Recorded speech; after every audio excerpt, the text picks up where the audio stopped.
In 2020, as the world grappled with the devastating COVID-19 pandemic, a different kind of contagion was spreading: disinformation. Russia, a nation with a long history of information warfare, launched a concerted campaign aimed at shifting blame for the virus onto the United States. This campaign, characterized by a relentless barrage of conspiracy theories and outright fabrications, exposed the dark underbelly of modern information warfare and its potential to undermine global health and security. The strategy employed by Russia was not new. It drew heavily from the playbook of the Soviet Union, which for decades engaged in similar disinformation campaigns during the Cold War. The goal then, as now, was to sow discord, erode trust in Western institutions, and advance Russian geopolitical interests. However, the digital age has provided new and potent tools for spreading disinformation, allowing it to proliferate at an unprecedented speed and scale. This essay will delve into the specifics of Russia's COVID-19 disinformation campaign, examining its methods, reach, and impact.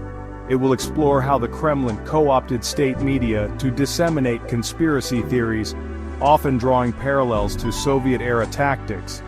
Furthermore, it will analyze the use of the fire hose of falsehood, a strategy designed to overwhelm audiences with a deluge of contradictory information, creating confusion and undermining trust in legitimate sources. The essay will also consider the intended audiences of this disinformation campaign, both within Russia and internationally, and assess its effectiveness in shaping perceptions of the pandemic. Finally, it will examine the broader implications of such campaigns for global health, highlighting the corrosive effects of disinformation on public trust in scientific institutions and factual information. By understanding the mechanics and motivations behind Russia's actions, we can better equip ourselves to navigate the increasingly complex information landscape of the 21st century. Russia's use of disinformation as a geopolitical tool is deeply rooted in its Soviet past. During the Cold War, the Soviet Union perfected the art of disinformation, employing it as a key weapon in its ideological struggle against the West. One of the most infamous examples of this strategy was Operation Infection, a KGB disinformation campaign that falsely attributed the HIV/AIDS epidemic to the United States. Launched in the 1980s, Operation Infection planted the seeds of a conspiracy theory that claimed HIV/AIDS was a bioweapon created by the US government at a secret facility in Maryland. This fabricated narrative was disseminated through carefully curated channels, including planted articles in foreign newspapers and collaboration with sympathetic journalists and scientists. The impact of Operation Infection was significant and long-lasting. Despite being repeatedly debunked by scientists and health organizations, the conspiracy theory took root in parts of the world, fueling suspicion of the United States and undermining efforts to combat the epidemic. The success of Operation Infection demonstrated the power of disinformation to shape public perception, even in the face of overwhelming scientific evidence to the contrary. Fast forward to the COVID-19 pandemic, and we see Russia resurrecting this old tactic, albeit with a modern twist. The digital age has provided Russia with an even more potent arsenal for disseminating disinformation. Social media platforms, with their global reach and ability to micro-target audiences, have become breeding grounds for conspiracy theories and propaganda. In Russia, the role of state-controlled media in spreading disinformation is paramount. These outlets, far from serving as independent purveyors of news, function as mouthpieces for the Kremlin, amplifying its narratives and discrediting its opponents. During the COVID-19 pandemic, Russian state media played a central role in pushing the blame onto the United States, flooding the airwaves and internet with a torrent of conspiracy theories and misleading information.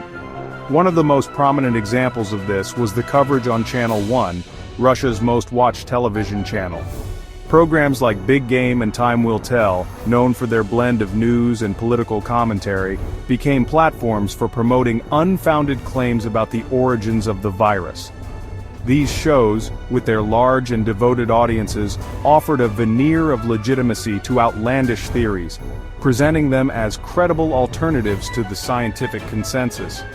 The narratives peddled by Russian state media were carefully crafted to resonate with domestic audiences. They often tapped into existing anti-American sentiment, fueled by years of propaganda that portrayed the United States as a hostile and decadent power. By blaming the pandemic on the United States, the Kremlin sought to deflect attention from its own shortcomings in handling the crisis and portray Russia as a victim of Western aggression. Moreover, state media coverage served to bolster the image of President Vladimir Putin as a strong leader protecting his people from external threats. By presenting a narrative in which Russia was under attack, the Kremlin aimed to rally support for its policies and discredit dissent as unpatriotic or even treasonous. The strategy employed by Russia in its COVID-19 disinformation campaign went beyond simply promoting a single coherent narrative. Instead, it relied on a tactic known as the fire hose of falsehood, characterized by the relentless dissemination of a high volume of contradictory and often absurd claims. This approach, designed to overwhelm and confuse audiences, aims to erode trust in any and all information, making it difficult to discern fact from fiction. The logic behind the fire hose of falsehood is simple, yet effective. By flooding the information space with a deluge of conflicting narratives, the disseminators of disinformation create an environment of uncertainty and doubt. When people are bombarded with a constant stream of contradictory claims, they become more susceptible to misinformation and less likely to trust legitimate sources of information. Furthermore, the sheer volume of falsehoods makes it difficult for fact-checkers and journalists to keep up. Even if a particular claim is debunked, new ones emerge so rapidly that the truth becomes lost in the noise. This creates a sense of exhaustion and resignation among audiences, who may eventually give up on trying to make sense of the information landscape altogether. Section 5. Conspiracy cocktails, from bioweapons to beauty queens. The conspiracy theories propagated by Russia during the COVID-19 pandemic were as varied as they were outlandish. They ranged from claims that the virus was a US-engineered bioweapon designed to cripple China's economy to allegations that figures like Bill Gates and George Soros were behind the pandemic, using it to advance their own nefarious agendas. One particularly bizarre theory attempted to link the name coronavirus to Donald Trump's involvement with beauty pageants. Proponents of this theory pointed to the crown-like spikes on the virus's surface, claiming they resembled the crowns worn by beauty pageant contestants. This tenuous connection, devoid of any scientific basis, nonetheless gained traction on social media, illustrating the susceptibility of audiences to even the most absurd claims when presented within a pre-existing framework of distrust and suspicion. These conspiracy theories, while often dismissed as fringe beliefs, can have real-world consequences. They can lead to distrust of public health measures, such as vaccination and mask wearing, jeopardizing efforts to contain the spread of the virus. Furthermore, they can exacerbate existing social and political divisions, fueling xenophobia, racism, and violence. In today's interconnected world, disinformation campaigns are becoming increasingly sophisticated. They target multiple audiences simultaneously, tailoring messages to exploit cultural, social, and political differences. This approach not only broadens the reach of false narratives, but also deepens divisions within and between communities. By understanding the various tactics used, we can better prepare ourselves to recognize and counteract these harmful influences. The spread of disinformation has not gone unnoticed on the global stage. Countries around the world are grappling with how to respond to these threats. Some have implemented stricter regulations and policies, while others are investing in education and public awareness campaigns. The international community is increasingly recognizing the need for cooperation and shared strategies to combat the pervasive impact of false information.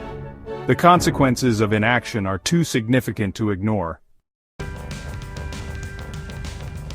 The pervasive nature of disinformation has led to a troubling erosion of trust in traditional sources of information. As people become more skeptical of what they read and hear, the very fabric of our shared reality begins to fray. This fragmentation of truth makes it increasingly difficult to reach consensus on important issues, undermining the foundations of democratic societies. The challenge lies in rebuilding trust and fostering a more informed and resilient populace. Navigating the disinformation landscape requires vigilance, critical thinking, and a commitment to seeking out reliable sources. It's not just about debunking falsehoods, but also about promoting media literacy and encouraging healthy skepticism. By equipping ourselves with the tools to discern fact from fiction, we can better protect our communities and maintain the integrity of our shared information environment. Together, we can confront the challenges posed by disinformation and work towards a more informed and connected world.